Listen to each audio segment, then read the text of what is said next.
Plot twist transfer Arema FC, satu dari dua pemain asing anyar Arema FC asal Brasil merumput di Indonesia.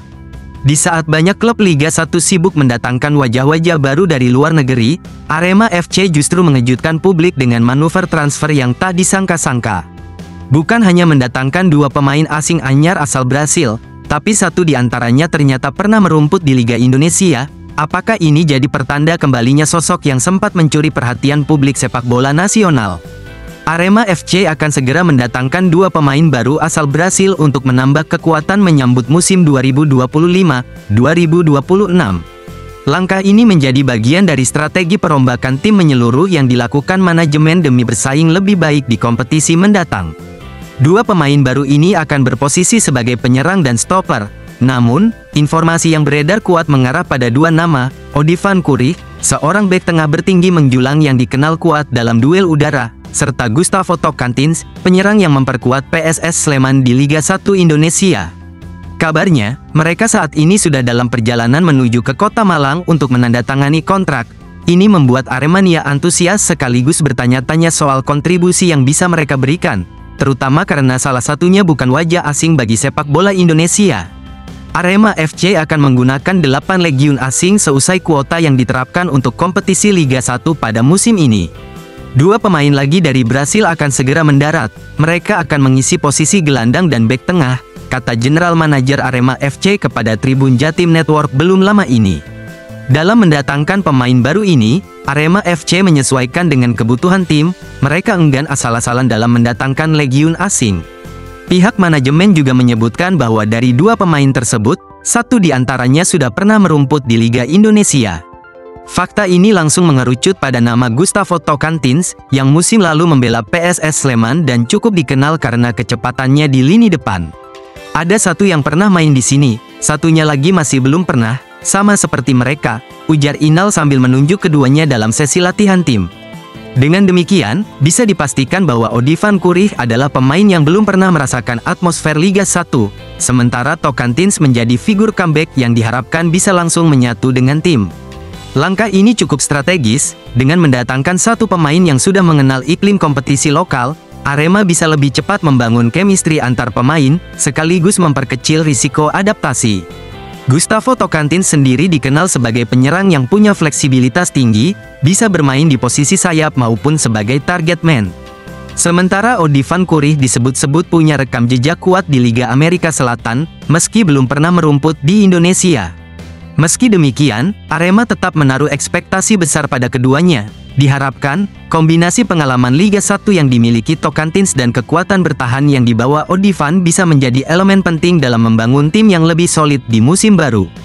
Dengan masuknya dua pemain Brasil yang satu pernah mencicipi panasnya kompetisi Liga 1 bersama PSS Sleman, dan satu lagi datang sebagai pendatang baru Arema FC tampaknya sedang mempersiapkan kejutan serius. Plot twist transfer ini bukan cuma soal mengisi slot asing, tapi juga sinyal kuat bahwa Singo Edan siap bangkit. Kini tinggal menunggu pengumuman resmi dari manajemen, tapi satu hal sudah jelas, Arema FC sedang tidak main-main musim ini. Tak banyak klub seperti ini, Arema FC pilih setia pada Pablo meski cedera. Di tengah kerasnya dunia sepak bola profesional, jarang ada klub yang memilih bertahan bersama pemain yang sedang dalam masa cedera panjang. Namun Arema FC justru mengambil langkah berbeda. Satu hari setelah Pablo Oliveira menandatangani kontrak baru, ia justru mengalami cedera parah. Meski begitu, Arema tidak mundur, mereka memilih tetap setia. Simak alasan jelasnya. Pablo Oliveira sebenarnya sudah menjadi bagian penting dari lini tengah Arema FC sejak awal musim 2024-2025. Sebagai gelandang bertahan, ia dikenal solid dan nyaris tak tergantikan. Bahkan sempat menarik perhatian klub-klub lain karena penampilannya yang konsisten dan tenang saat menjadi pemotong serangan lawan. Menjelang akhir musim 2024-2025, Arema FC dengan sigap mengamankan jasanya dengan menyodorkan kontrak baru untuk satu musim ke depan. Pablo pun telah menandatangani kontrak perpanjangan tersebut sebelum kompetisi Liga 1 berakhir. Namun tak lama setelah itu, sebuah insiden tak terduga terjadi.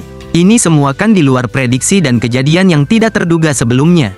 Dia harus mengalami cedera, sehari setelah menjalani perpanjangan kontrak, ucap General Manager Arema FC, Yusrinal Fitriandi, kepada suryamalang.com.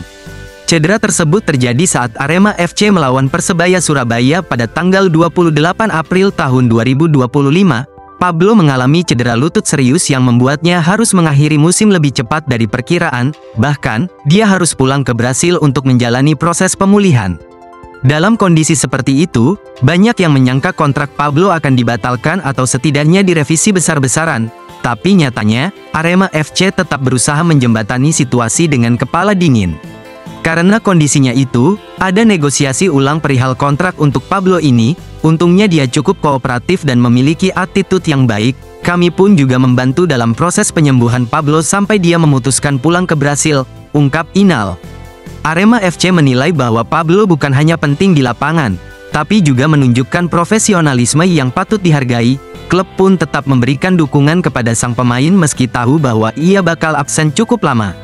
Berdasarkan analisis dari tim medis, Pablo diprediksi butuh waktu antara 7 hingga 9 bulan untuk pulih total dari cedera, artinya, ia kemungkinan besar tidak bisa tampil di awal musim Liga 1 2025-2026. Maka dari itu kami mendatangkan pemain asing lagi di posisi gelandang untuk mengisi kekosongan ini. Kami juga berharap Pablo bisa sembuh lebih cepat, karena dia ingin segera merumput kembali dan membela Arema FC, tandasnya. Sikap Arema FC ini pun menuai pujian dari banyak pihak. Di saat banyak klub lain langsung mencari pengganti tanpa berpikir dua kali, Arema justru memberi ruang dan waktu untuk Pablo menjalani pemulihan, sebuah bentuk tanggung jawab moral dan profesional yang jarang ditemui dalam sepak bola modern. Langkah Arema FC mempertahankan Pablo Oliveira meski ia mengalami cedera panjang bukan sekadar strategi teknis, tapi juga cerminan nilai kemanusiaan dalam sepak bola. Sebuah keputusan yang menunjukkan bahwa di balik kerasnya kompetisi, masih ada ruang untuk loyalitas dan empati. Dan mungkin, ketika nanti Pablo kembali ke lapangan, dia akan bermain bukan hanya demi klub, tapi juga demi membalas kepercayaan yang sudah diberikan kepadanya di saat-saat paling sulit.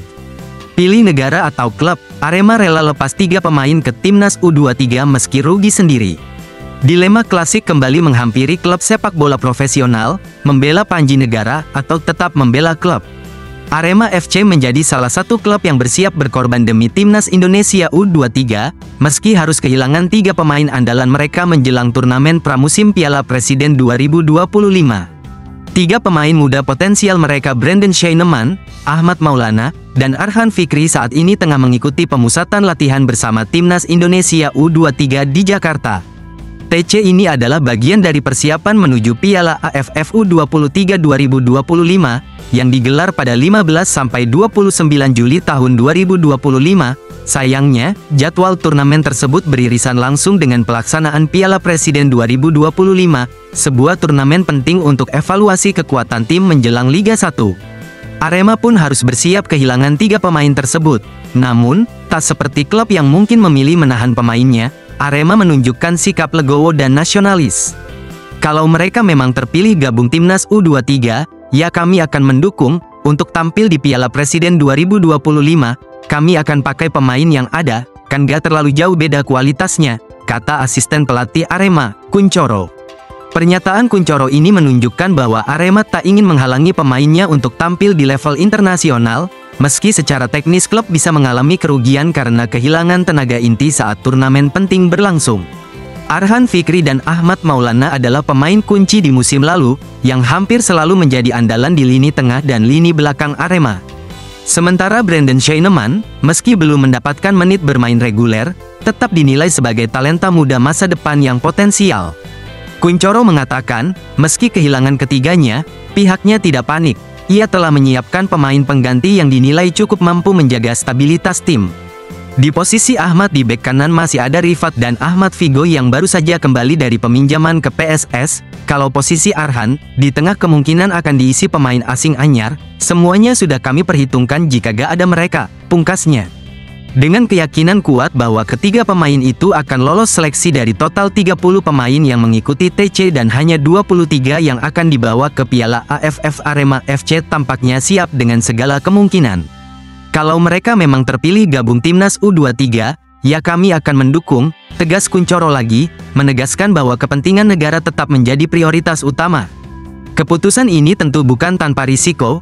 Piala Presiden bukan sekadar ajang uji coba, melainkan juga tolok ukur kesiapan tim, termasuk chemistry pemain inti dan strategi pelatih. Namun langkah Arema ini justru memperlihatkan wajah lain dari profesionalisme klub, mendukung perkembangan pemain muda dan membuka jalan mereka ke level internasional. Sikap Arema FC dalam menghadapi potensi absennya 3 pemain ke timnas U23 patut diapresiasi, meski akan bermain tanpa beberapa pilar penting di Piala Presiden 2025, mereka memilih tidak menghalangi panggilan negara. Sebuah keputusan yang menunjukkan bahwa di tengah kepentingan kompetisi, Arema tak lupa pada tanggung jawab sepak bola sebagai bagian dari pembangunan nasional. Satu hal jelas, walau secara taktis rugi sendiri, Arema membuktikan bahwa mereka tak cuma mengejar kemenangan, tapi juga membangun masa depan sepak bola Indonesia.